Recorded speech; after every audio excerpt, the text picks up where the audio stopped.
이명박 대통령과 기획재정부의 관리들은 입만 열면 금리 인상의 신중론을 제기하면서 출구 전략 시기 상조다, 이걸 강조하고 있습니다.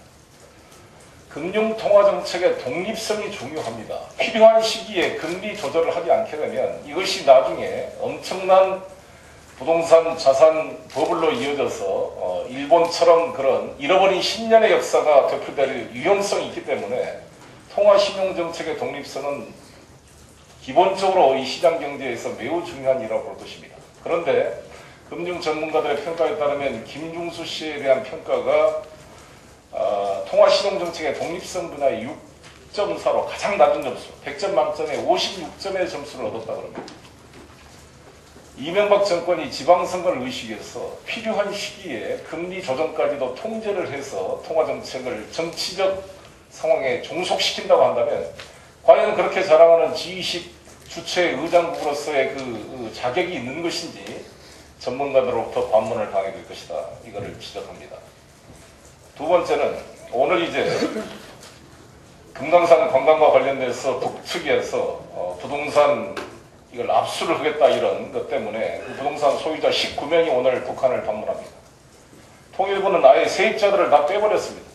원래 현대아산 등에서는 52명의 방북을 추진했는데 소유자만 하고 세입자는 뺐어요. 여기까지도 세입자 소유자를 차별하고 있습니다. 어찌됐건 제가 어제 이준명 사장, 금강산에 850억을 투자해서 골프장을 만들었던 그 사장하고도 직접 통화를 했습니다만 심각한 상황입니다. 금강산은 개성과 달리 보험도 없습니다. 만약에 안 되면 전액 손실입니다. 현대아산과 금강산 골프장을 비롯한 각종 사업체들이 약 2, 3천 명의 그런 그 고용을 유지하고 있는 회사들인데 이게 다 망하게 되고 보험도 없이 몰락하게 된다면 이것은 엄청난 남북관계에 악영향으로 다가올 것이고 이 빈 공간은 중국에 의해서 장악이 될 것입니다. 북한 사태가 급변하게 됐을 때 북에 투자해놓은 것도 없고 북과 관련도 없는 아무런 협력이나 이런 것들이 다 단절된 대한민국이 무슨 근거를 가지고 그 이후 사태에 개입할 수가 있겠습니까? 이런 단시한적인 MB정부의 이런 대북 정책 때문에 모든 이후의 남북관계의 주도권을 미국과 중국에 의존해서 끌려가는 그런 상황으로 전락해 가고 있습니다.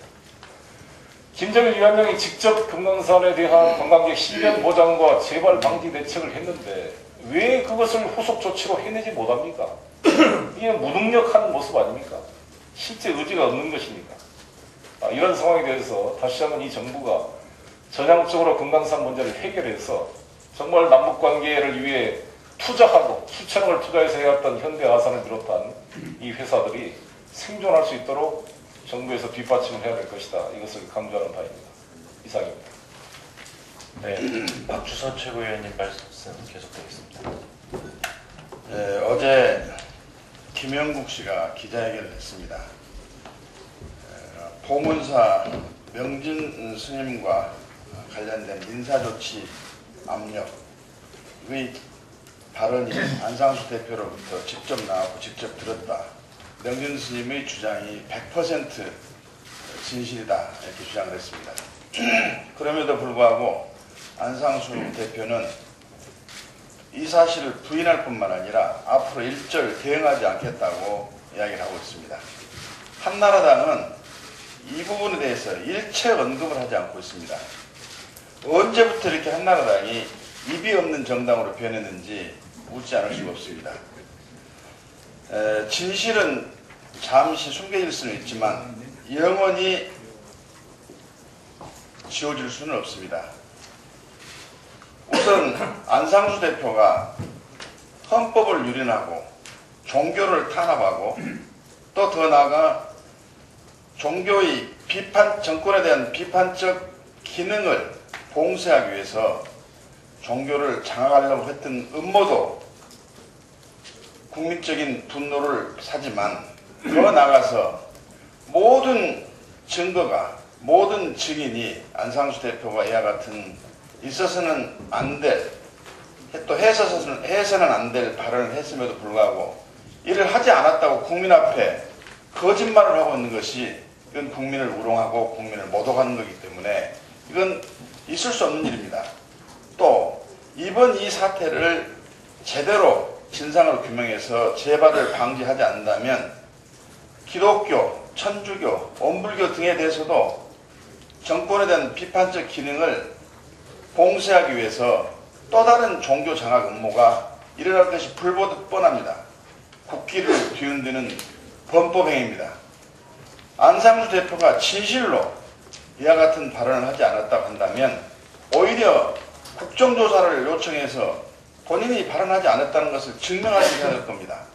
또 김영국 씨 또는 명진 스님을 사업적인 조치를 해서라도 본인이 발언하지 않은 사실을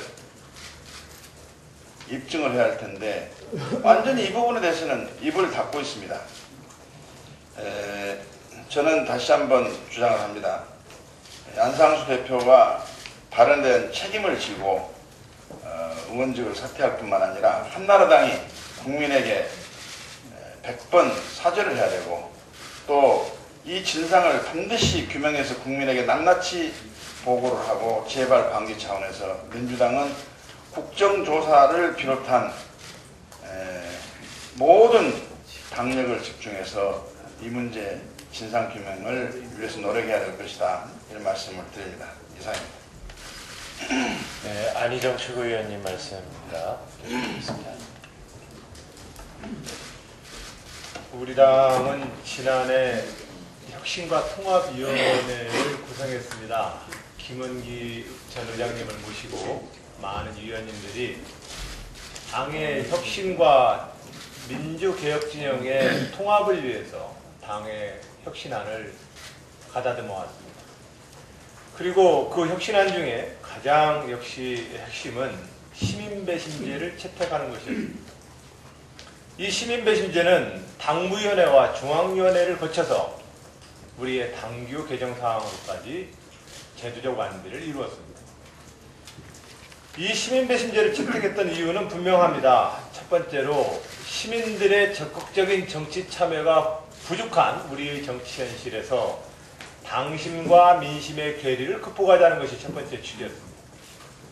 두 번째로는 기존의 국민 참여 경선이 갖고 있었던 동원 경선의 폐해를 극복하자는 것이었습니다. 또한 세 번째는 국민 동원 경선의 참여 경선이 동원 경선의 폐해를 극복하자는 취지에서 이루어졌던 여론조사 경선 방식의 그 허망함 때문에 우리는 시민배심제를 채택하게 됐습니다. 그리고 이러한 시민배심제를 채택했던 우리 혁신위원회 모든 위원들의 생각은 저는 우리 민주당이 모든 도전자들에게 기회의 땅이 되자라는 정신이라고 생각합니다. 물론 이 정신은 도전자들만을 위한 배려는 아닙니다.